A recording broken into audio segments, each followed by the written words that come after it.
سب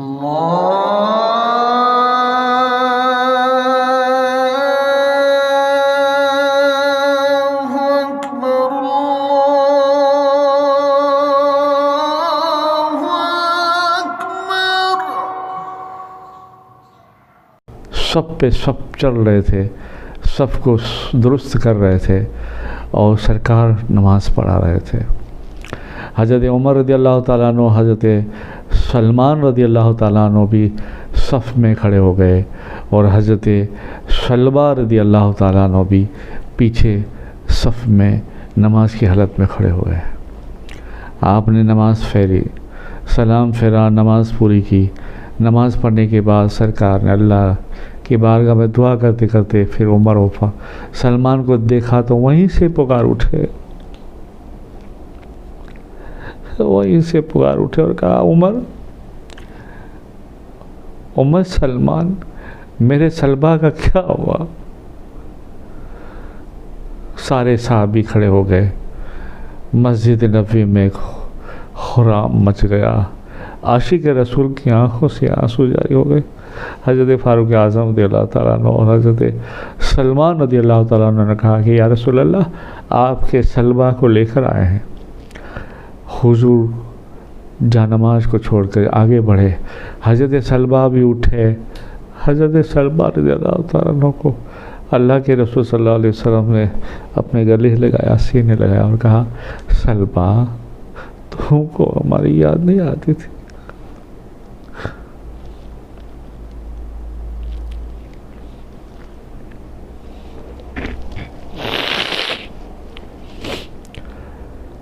حضرت سلبہ سے پوچھا، سلبہ، تم کو ہماری یاد نہیں آتی تھی کیا؟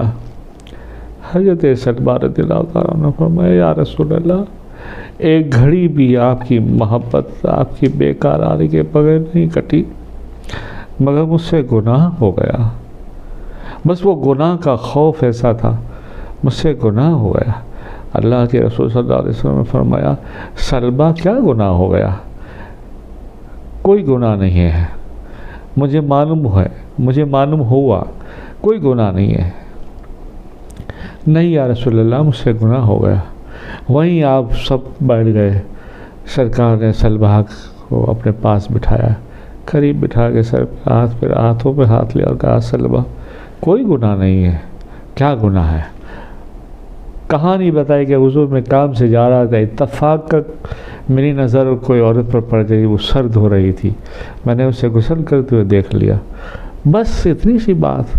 وہ بھی ایک اتفاق تھا، اتفاقیت بات ہو گئی، ارادہ تو نہیں تھا، اور یہ کوئی گناہ نہیں ہے۔ نہیں یا رسول اللہ، مجھ سے گناہ ہو گیا۔ اور آج ہم اور تم کس گناہ کے دلدل میں پھنس گئے یار، اللہ ہم پر رحم فرمائے۔ اپنے حبیب کے صدقے، اپنے کملی والے کے صدقے، ان کی زلف پاک کے صدقے، پنجتن کے صدقے، غوث و خواجہ کے صدقے، ان کی صدقے ہم پہ کرم فرمائے۔ اللہ اپنی رحمت کے صدقے اور ان کے صدقے میں کرم فرمائے، کیونکہ ہمارے پاس ایسے اعمال تو ہے ہی نہیں یار، ہے ہی نہیں۔ ہمارے پاس کوئی ایسے اعمال نہیں کہ ہمیں ایسا لگے کہ یہ عمل کوئی صاف ستھرا ہے۔ وہ آپ بھی جانتے ہیں، میں بھی جانتا ہوں۔ اللہ قبول کرے، بس یار اس راہ پہ چلتے ہیں، اللہ قبول کرے، اللہ نقطۂ نواز ہے۔ حضرت سلبہ رضی اللہ تعالیٰ عنہ سے حضور نے کہا کہ تیرا کوئی گناہ نہیں ہے۔ اب سنو میری بات، سلبہ، تمہارا کوئی گناہ نہیں ہے، وہ گناہ نہیں ہے، اللہ نے تمہارے گناہ کو معاف کر دیا ہے۔ پھر رو پڑے، وہ کہنے لگے، اچھا یا رسول اللہ، میرا گناہ بہت بڑا ہے کیا؟ میں نے یہ دیکھا۔ بولے نہیں، تیرا کوئی گناہ نہیں ہے۔ اللہ قرآن میں فرماتا ہے سلبہ، پھر آپ نے سورہ بقرہ کی آیت نمبر 201 پڑھ کر سنائے، جو ہر مولانا، ہر مسجد کا امام پڑھتا ہے، ربنا آتینا فی الدنیا حسنۃ وفی الآخرۃ حسنۃ وقنا عذاب النار۔ ہر مولانا، ہر نائب رسول، ہر عاشق رسول گھر میں اکیلے چلتے پھرتے پڑھتا ہے کہ ہماری دنیا اور آخرت بھلائی والی کر دے، کامیاب والی کر دے۔ مگر ایک غم چھایا تھا نا، عاشق تھا نا، عشق تھا نا، خوف تھا نا یار۔ کیا حضرت سلمان رضی اللہ تعالیٰ عنہ حضور سے ملے، محبت سے ملے، حضور نے بہت پیار کیا اس کو۔ کاش ہم بھی ان کے زمانے میں ہوتے، ہم بھی کہیں ان کے نام سے پتھر کھائے ہوتے، کاش ہم بھی ان کے زمانے میں ہوتے۔ کوئی کوڑا کچرا پھینکتا تو ہم اس کوڑے کچرے کو اپنے سر پر لے لیتے، کاش ہم ان کے زمانے میں ہوتے، ہماری جان نشاور کرتے۔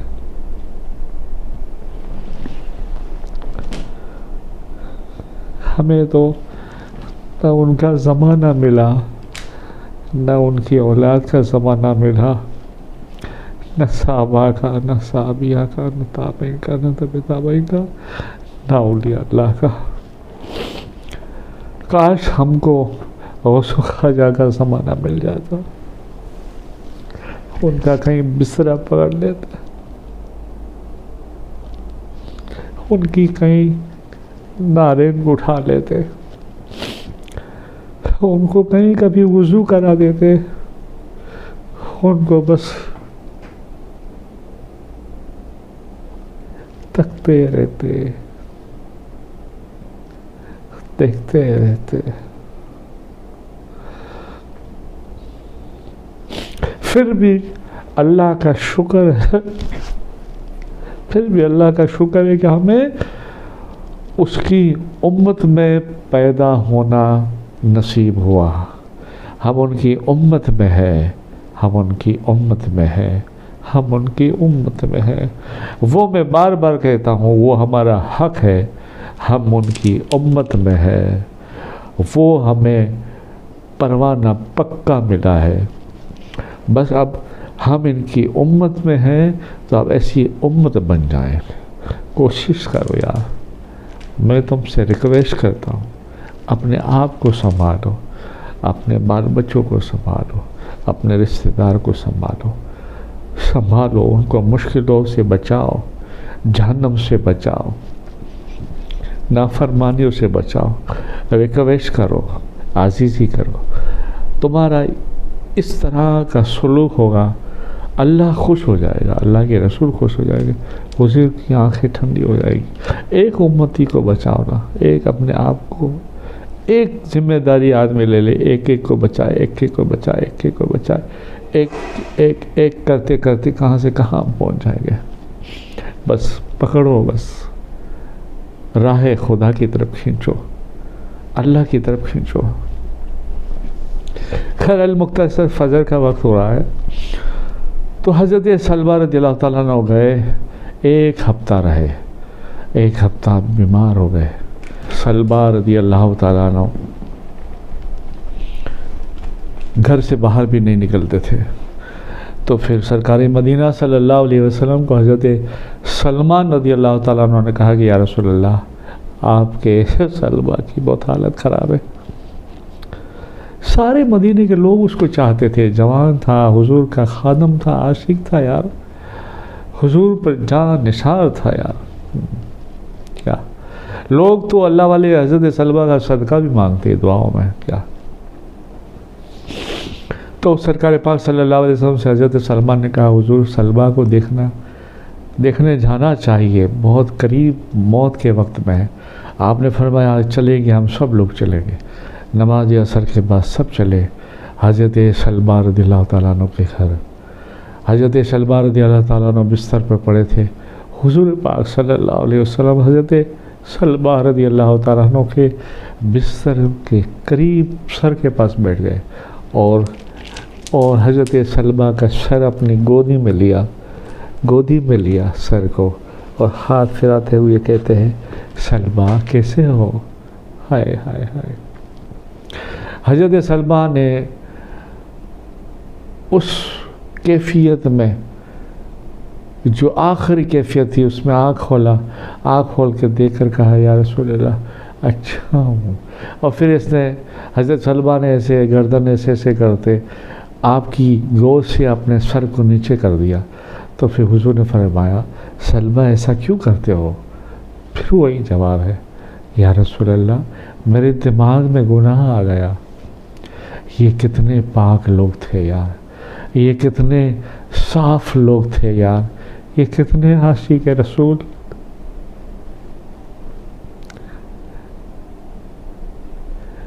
حضور نے کہا نہیں سلمہ فکر نہ کرو, اللہ تم سے راضی ہے اور اللہ کا رسول تم سے راضی ہے. اتنے میں حضرت جبریل امین علیہ السلام تشریف لائے, اللہ کی طرف سے وہی پیغام پہنچایا اور کہا حضرت سلمہ کو خوشخبری سنا دو, اللہ نے حضرت سلمہ کے گناہ تو گناہ ہے ہی نہیں, معاف کر دیا ہے, پر اللہ نے یہ کہا ہے کہ اگر سلمہ میرا بندہ پوری دنیا گناہ کر کے آتا پھر بھی میں اس توبہ کے عوض اس کے ایک کے نہیں بلکہ ساری کائنات کے مسلمانوں کے گناہ معاف کر دیتا. سبحان اللہ. بس حضرت سلمہ نے سناتے چیخ ماری اور کلمہ طیبہ پڑھتے ہوئے اشہد ان لا الہ الا اللہ وحدہ لا شریک لہ اشہد ان محمد رسول اللہ, لا الہ الا اللہ محمد رسول اللہ صلی اللہ علیہ وسلم پڑھ کے روح تن سے جدا ہو گئی.